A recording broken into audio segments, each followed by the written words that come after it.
The Film Crickets are intended for mature audiences. Any guests on the Film Crickets do not necessarily share the same opinions as the Film Crickets.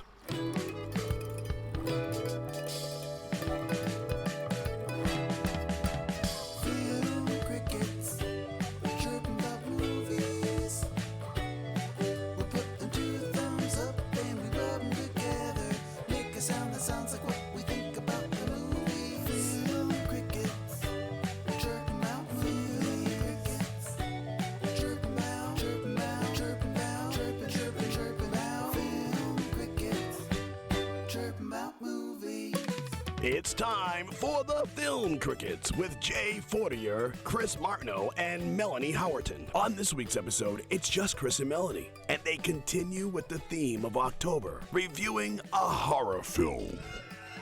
Chris and Melanie review the 1990 American psychological thriller film, Misery. Does it stand the test of time? Let's find out. Your Film Crickets are on now. Hi, everybody. Welcome back to the Film Crickets, the podcast where we talk about films from the 80s and 90s. I am co-host Chris Martineau. I'd like to welcome in other co-host Melanie Howerton. Hello, Melanie. Hello, Chris. What's happening? Not much. We're gonna do Misery today. I'm excited. I know, right? Yeah. So Jason does have the afternoon off. He's doing something somewhere with some things. So. And I'm actually on my way after this. I'm very excited and going to the Alamo after this to see one of my favorite movies of all time, The Thing, which 1982 on the big screen. Oops. I'm very excited about that. Never actually seen it on the big screen. They've got a bunch of stuff. Sweeney Todd this month. They've got The Exorcist. They have The Shining, that Little Shop of Horror. So I'm excited to see that, but I got to choose one, and I'm choosing The Thing. So I'm excited. That's awesome. I can't wait to see the spider head crawling upside down. It's going to be fucking great. All right. So anyway, we chose Misery this week. 1990 classic, Misery, Rob Reiner film. This is, it's weird. Is it a horror movie? It's horrific. There's no supernatural elements to this at all. And it's kind of a Stephen King classic. What is your history with Misery? So do you own this on VHS, DVD? Your mother owned it, have the laser disc. What's the deal? We've got it on DVD. Okay. My mother has literally everything Stephen King has ever written, or any movie that has ever been produced, from a book that he wrote. Yep. So of course we have it. So I was glad to see that I didn't have to rent it. Yeah. So I just again, I feel like I've just always seen this movie, and I remember specifically one time when me and my husband were dating. We had an anniversary. We went to Maine and a bed and breakfast, and they had a little thing of DVDs. So I grabbed it and we watched it on our little anniversary. Oh God, well, that's so romantic. He had never seen it before. They have a candlelight dinner in the movie. I mean, it's sort of romantic, I guess. Yeah. But you didn't see it in the theater. You've only seen it on video. I can't remember. It's so long ago. All right. I saw it in the theater. It was a big deal. I remember everybody was going to see Misery. It got a lot of Oscar buzz. I had this great actor in it, Kathy Bates, and we had James Caan from Godfather, and it was a Rob Reiner film. I always liked Rob Reiner, and he can pretty much direct anything. So I know I saw it in the theater, and then I know I rented it, and it's not like I watched it all the time because it's a tough movie to watch. It's so tense. Yeah. And it sets up just like the book. The book is very tense. Mm-hmm. And we're going to talk about some of the aspects where this book is one of the most faithful adaptations from a Stephen King novel ever. I feel as though Rob Reiner captured the essence, the vibe of that book, and put it on celluloid and portrayed it to us. And I think King probably said same, that he was very happy with the way that it translated from book to screen. So that's the deal. So Misery is our film. Let's go into the IMDb breakdown. And here we go. We have Misery. Came out in 1990, rated R. 1 hour and 47 minutes long. The one-sentence synopsis is, after a famous author is rescued from a car crash by a fan of his novels, that's saying it lightly, he comes to realize that the care he is receiving is only the beginning of a nightmare of captivity and abuse. As mentioned, directed by Rob Reiner, written by Stephen King and William Goldman, starring the irascible James Caan as Paul Sheldon, Kathy Bates as Annie Wilkes, Richard Farnsworth as Buster, Frances Sternhagen as Virginia, the horniest old couple I've seen on film in quite some time. And They're so cute. they're adorable. And Yeah. oh, Jesus. Sorry. What?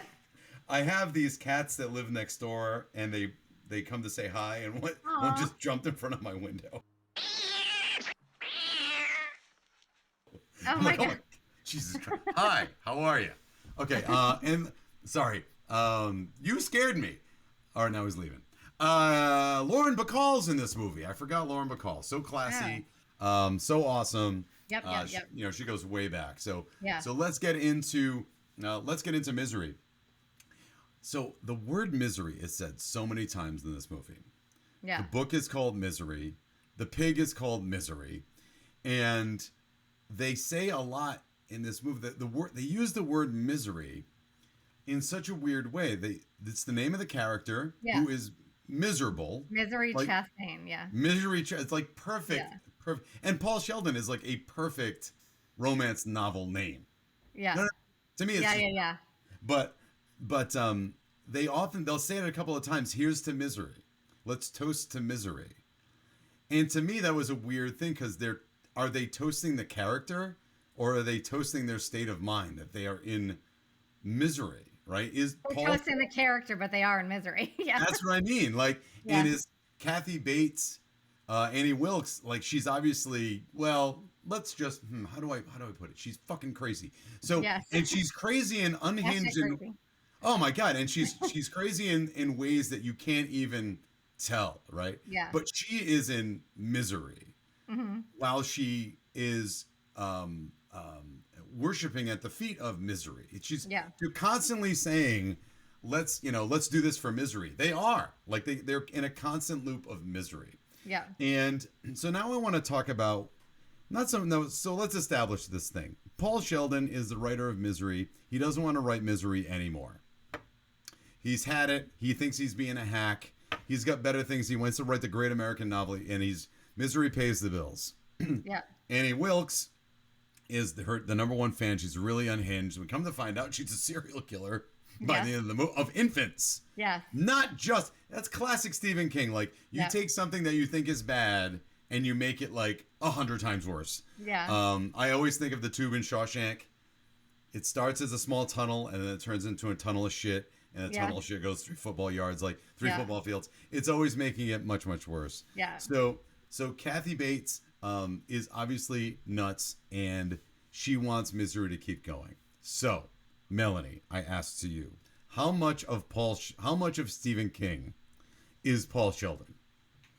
It's a lot, and I actually have something about that in trivia. Go for it. What the book is actually really about. Mm-hmm. So, when I always remember watching this when I was younger, I kept thinking that's probably like his biggest fear is to run into his number one fan. You know what I mean? Yeah. And to come to find out that this book really is not even about what we would think it would be about. It's actually about the fact that I guess for decades he wouldn't talk about it, but he came out and stated that it was his battle against substance abuse. Sure. And that Kathy Bates' character is his dependency on drugs, and the hobbling was basically his way of not being able to escape and all that. And he was afraid to kind of tell people because he didn't want it to take away from the movie. But also, I guess in the book, I was reading that Paul Sheldon, the character, was also addicted to drugs. And he got himself clean, but then when Kathy Bates got him captive and was giving him all the Novel or whatever the name was, which is a fake name for codeine or whatever. Sure. So she was getting him addicted to drugs again while he was in captivity. Right. So yeah, I don't know. I also know that he loves how Raymer, is it Raymer? How do you say his name? Who? The producer. Reiner. How he did this. He was like really proud of how he did it, and he was afraid to kind of sell the rights to a movie because he didn't think anybody was gonna do it as good. So it has something about that later on too. But I think I think Paul Sheldon did a really good job with this. I think it's also because he was so freaking frustrated to begin with, like being tied up that long and like no doubt. And I think they cast James. Now James Caan's kind of was R.I.P., but not a nice man. Like he was not a very good person. I mean, and I think they got somebody, even though he's really difficult on a film set, they got somebody who can handle aggravation and anger really well. That's Yeah. like they got him in Elf to Yes. be angry. Yeah. You know, and Will Ferrell said, "I'm gonna pick on this guy until he loses his mind." Yeah. And but he's poking the bear, but he's doing it on purpose because he wants them to blow up, to actually be angry. And here we have him being angry at Annie. But again, going back to how But he much can't of show it. What sucks is like he's depending on her for his entire life and well-being, and he can see that she's crazy. I mean, he's even like from just little things of just having the pig come in, and then she's leaving, and she's oinking in the room, and she's like, you know, oh, I love you, and all this. Like, there's so many things that he's probably thinking, oh shit, like I am dependent on this person for my life, and I can tell that she's not all there. But think about this, think about the symbolism of this. Maybe Stephen King at this point he's done a lot of horror movies. He's got substance abuse problems. Yeah. He wants to do something different. He can't do something different. The fans are like, well, we don't want you to do that. We want you to do the things that we want you to do. True. And so totally I'm sure some part of him just feels trapped by his own success. And again, boo-hoo, you're a friggin' millionaire. You're trapped by your success. I wish I had that problem. But the fact of the matter is he wants to do something different. Maybe he can't. And every time he tries to do something, his publisher says, you can't do that. People want this. And after a while, you go, I don't care what the people want. I want to do what I want to do. And so Annie Wilkes is that thing saying, like, if you want to think about it, if you want to stay alive, you must keep churning out these books. Yeah. And he fights against it, but the only way he can survive is to keep writing the books, figuratively and literally.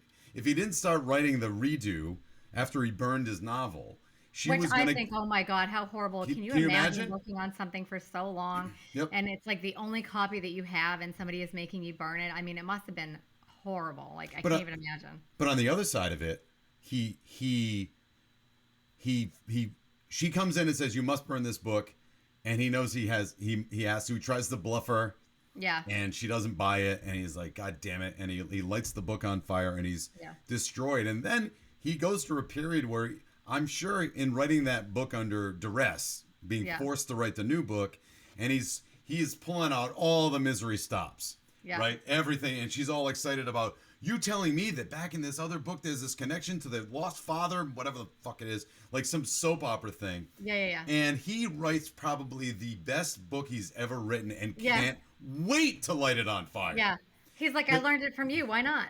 I do have to say, though, I don't know, I guess we wouldn't have a movie, but I don't like, when he sees that she's getting so upset after she's read the book and she's like, you dirty bird, how dare you, blah, blah, blah, and she's screaming at him. Why wouldn't he just immediately come up with something? And instead of saying, well, lots of people died in childbirth. Duh. Okay, she's obviously unhinged. Why wouldn't you just say, look, let me put you on a little secret. Since you're my #1 fan, I just want to let you know she's really not dead. Wait till the next book comes out. You are going to freaking love it. Right. Do you know what I mean? She's really not dead. And why would I do that? Why would I kill Misery off? She's made me all this money. I love Misery. I'm not going to kill her off. This is just for, to make people go, oh my gosh, like, why wouldn't he spit something else out of his mouth then? That's a good point. Well, you know what I mean? Like, I had never thought of that. Maybe probably because it's so well written or so well acted that, why don't you lie for a living? Yes. Like everything you say is made up. So why not just make up a story? Who knows? Maybe because he's hopped up on drugs or whatever. But he's also making the choice. Now, you're saying he's got substance abuse problems, but he is adapting well under the circumstances. Like, he should be taking those drugs. He should be taking them, but he knows he makes them goofy, so he hides them. And he figures out a way to stuff things in the mattress. So his survival instinct is very, very good. But, again, like, it's King, and good for Rob Reiner. Because Rob Reiner does in the movie what King does in his novels. Because we don't know, and I don't know if I texted you this. I was day drinking. But I said, Stephen King has a knack of saying it's bad, but you don't know how bad it is. And when I show you, it's going to be worse. Yeah. And we know that Paul's been in an accident, and we know he has broken whatevers. But when we finally see his legs for the first time, you're like, oh my God, no, he's not. He doesn't have like a broken leg with a cast. Like, they're blue and they're puffy. And it's like, oh God, like, how is he not? And then you go, how is he not taking those drugs? How is he not taking the painkillers? Yeah. Because he's trying to hatch a plan that keeps getting thwarted I want because to say that it was so funny because I remember when I remember thinking, okay, first of all, he got in the car accident because he's driving on blizzard type conditions, even if it wasn't that's stupid. snowing. But even Yeah. like my mom goes, well, he said he didn't know. I'm like, who cares if he doesn't know that the snowflakes are actually coming down from the sky? Did you see the freaking roads? The Yeah. roads, you couldn't see the road before the snow even started. I remember thinking, what a treacherous road that is with all these curves, and the snow is compacted down. Like there's got to be a foot of snow on the road to begin with. What are you doing driving your 1960 something little tiny little sports Yeah. car that has no business being on a road like that Nope. whatsoever? Nope. It's his fault to begin with. And then the whole reason he got into an accident was because his leather briefcase was going to fall on the floor and he reached over to grab it. I'm like, I think the leather little briefcase thing would have been fine if it hit the floor. Yep. It's not going to break, let it go and then fix it later on. But oh my God, I just couldn't believe that. I'm like, what is he doing out there on those So roads to begin with? he's not a rocket scientist. He's a writer. Yeah. He doesn't make good choices. Yeah. I would say, right? Yeah. So he's got issues. Annie's got issues, but we got to talk about Annie here.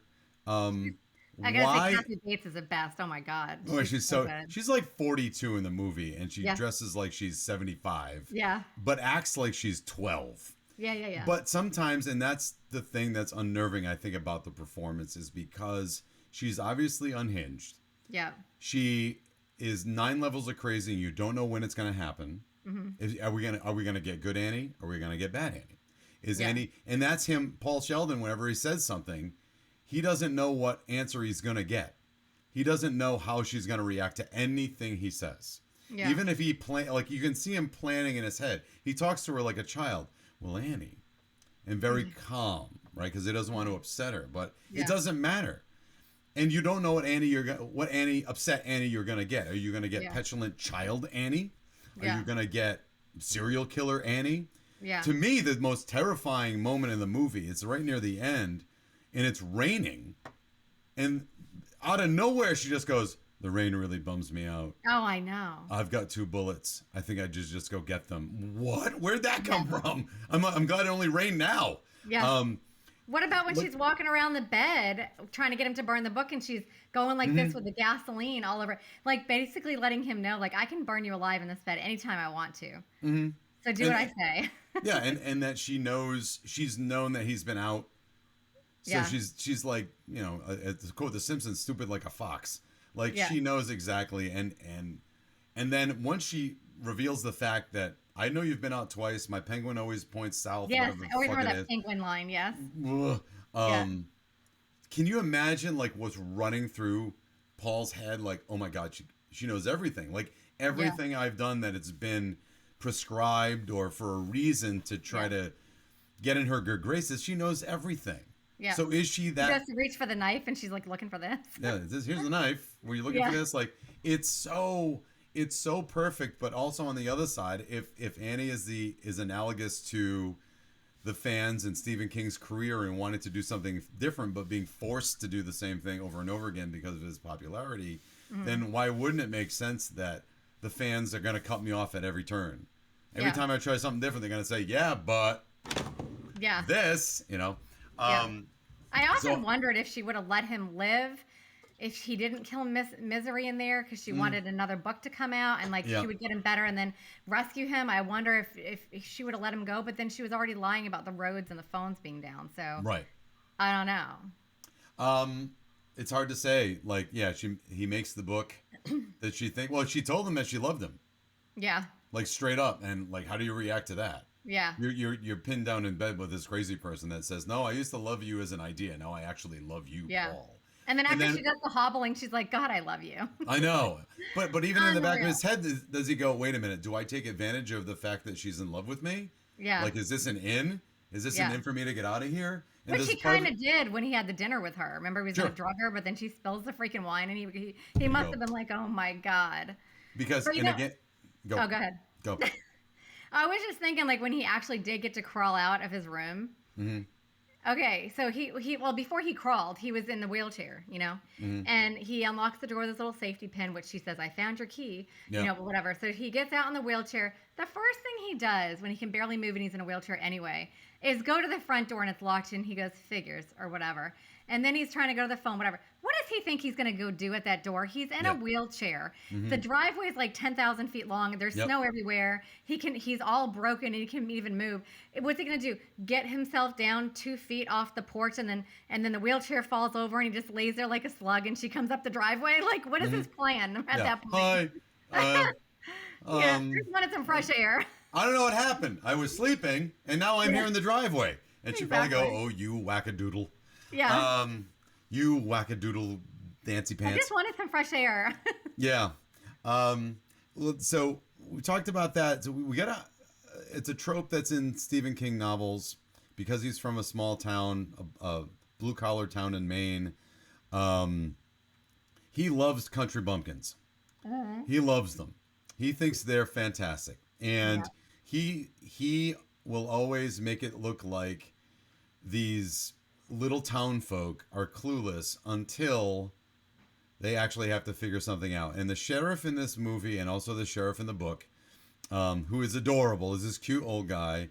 And I love his relationship with his wife, who's also like the deputy.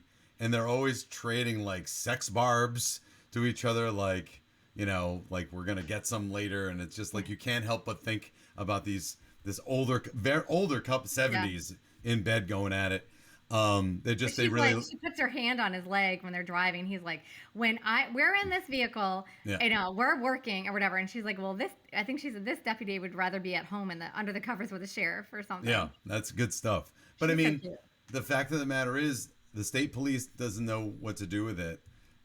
But the country bumpkin sheriff has more common sense Puts it all and together. knows. Because they're townies, they know the ins and outs of everything. And one of the bad parts about being in a small town is everybody knows everything about everybody. But one of the good things about being in a small town is everybody knows everything about everybody. Yeah. And they know that Kathy Bates came down, Annie Wilkes came down. He remembered what kind of paper she bought. Because how many customers did he get that day? 5? Yeah, exactly.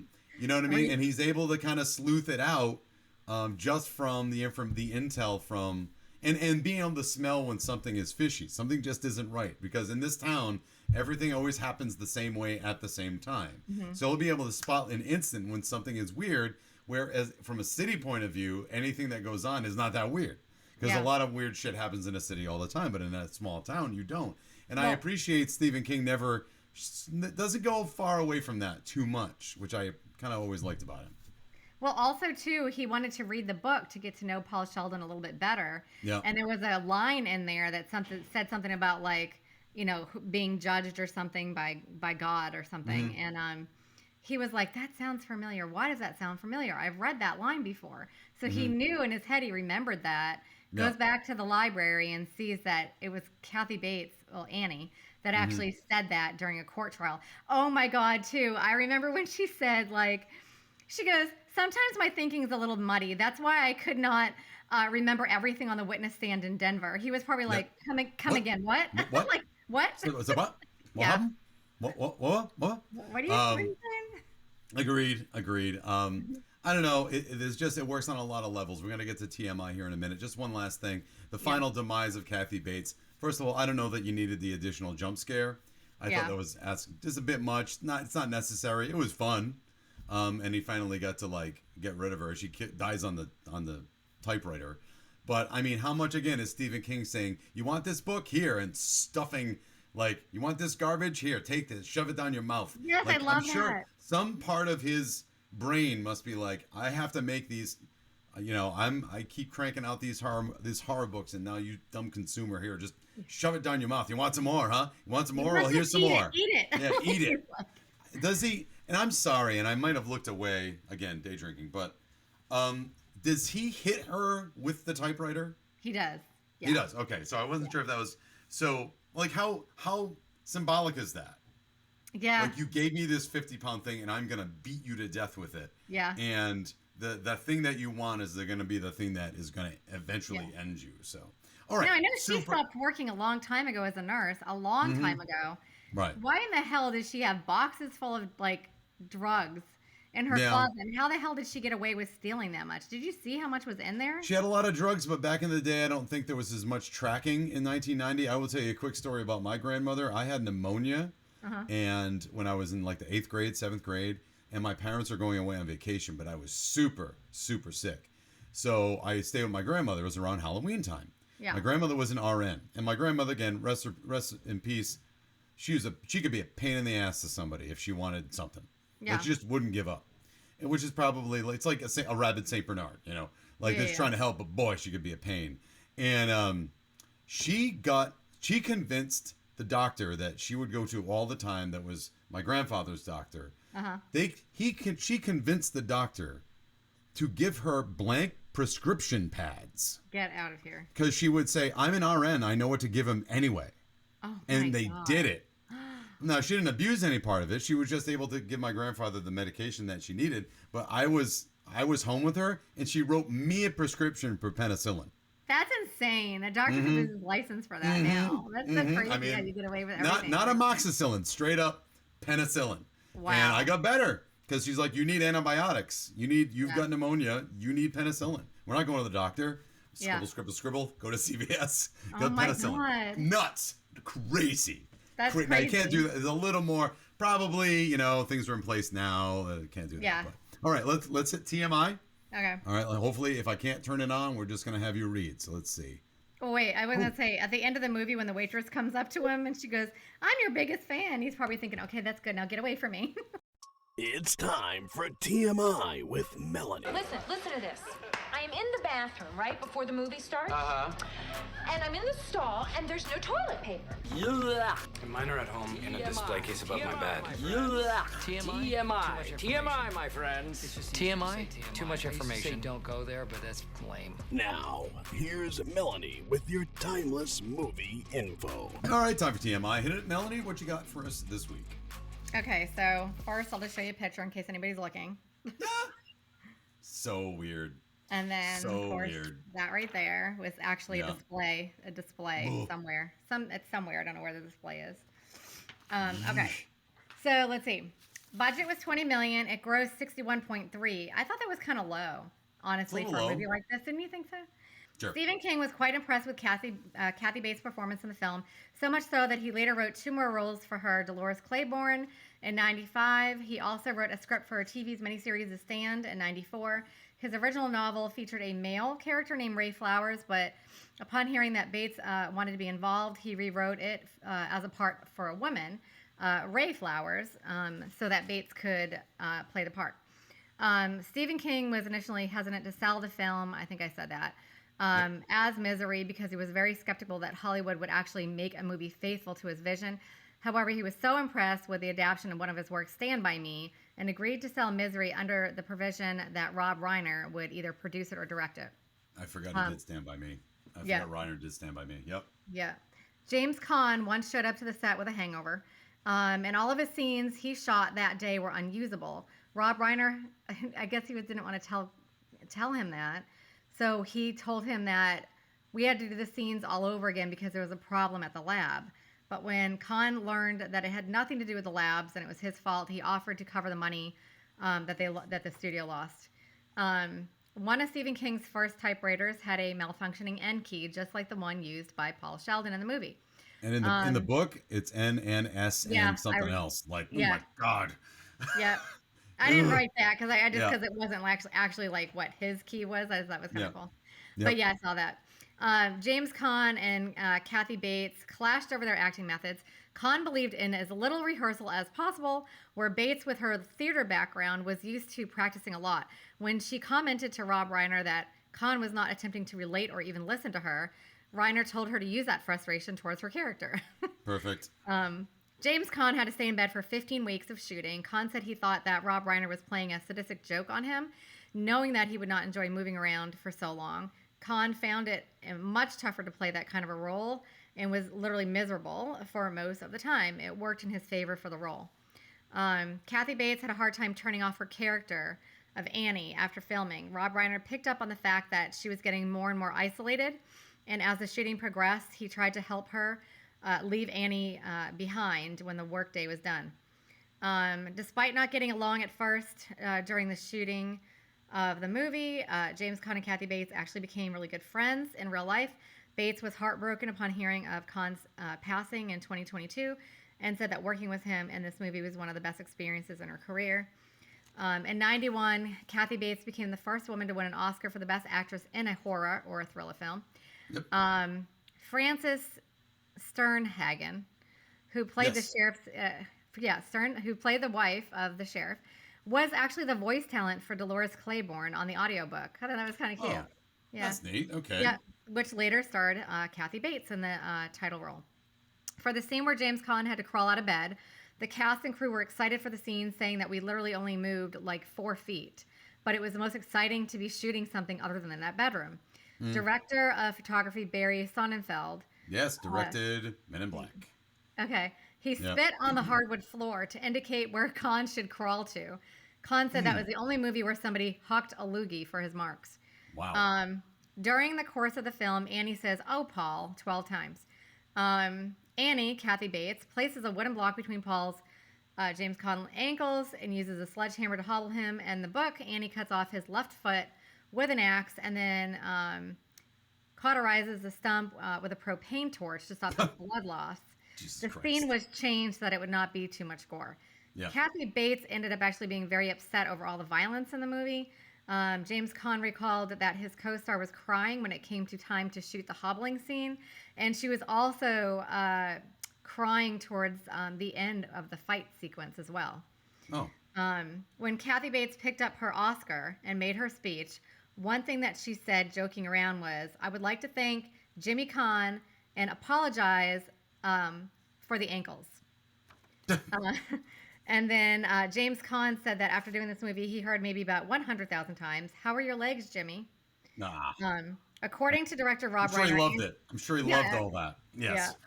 Yeah. According to director Rob Reiner, Annie Wilkes' killing spree is loosely based on that of Jeannie Jones, a nurse who is believed to have killed as many as 60 children who were in her care over a 2-year period. Ugh. That's it. Oh, you're I know. Special place in hell. Exactly. Special place in hell. All right. Yeah. All right, so let's see if it holds up. Final judgment coming your way, and It's time now for Final Judgment. Are you ready to rubber stamp this bitch? Here's the Final Judgment. all right, so now it's time for final judgment. All opinions are now off the table. They have now become fact. We have to decide whether or not this movie holds up to the test of time. I will start, and I will say yes, it does. It is a kind of a modern masterpiece. Mm-hmm. It is as tense as all get out. The acting is absolutely out of control. It doesn't matter that it's in the non-cell phone era, because Stephen King, even if you tried to remake it, you have to put them in an area where there's no cell phone coverage, and there is still those areas in the middle of nowhere. So it is completely plausible that this could happen. So the unbelievability, Melanie, I never thought of those things at the beginning of the movie where Paul could have evaded all of this. So good for you for thinking of that. Never even dawned on me. The snow road, yes, but not the other stuff. Yeah. It does. There's no way around it. It's fantastic, and just from a attention standpoint and an acting standpoint and a directing standpoint. Melanie? Yeah. I 100% agree. I feel like if this came back out in the movies, or you could show this to anybody in the world if they can handle this hobbling part, you could show that to anybody, and there's no way that they wouldn't be completely involved in it. It is very tense. Kathy Bates was phenomenal. Phenomenal. I have I watched it before. I just have such a great appreciation for her more now, I think, because I just noticed things before that I just kind of went right over my head. But she's amazing in it. I think they both were. I think everything. I love the sheriff and I love his wife. I think everybody's amazing. And even if it did have cell phones, it wouldn't have mattered anyway, because she would have had hers on her somewhere, I'm sure. And then he wouldn't have had his because it would have been trashed in the car. So nobody would have still been able to find him, and he still would have been stuck there. So yeah, definitely could happen. Number one fans, who knows what the number one fan could be possible of doing, especially when one is a psychotic serial killer. I love it. And I also think it definitely holds up. Super. All right. Well, look at that. It's done. So hey, that was Misery. So I want to thank everybody again for listening to our show. Please rate, review, subscribe, all that stuff, and get the word out to everybody. Let people know what kind of a product we have here. I'd like to thank Steve Lavoie for the vocal stylings and the intro, and Draco and the Malfoys for the theme song. And again, we missed Jay today, but he'll be back very soon. On behalf of myself, Chris Marno, and co-host Melanie Howerton, I'd like to thank you all for tuning in. And movies may not age like fine wine, but we drink them anyway. That's right. Bye. Chirp about movies.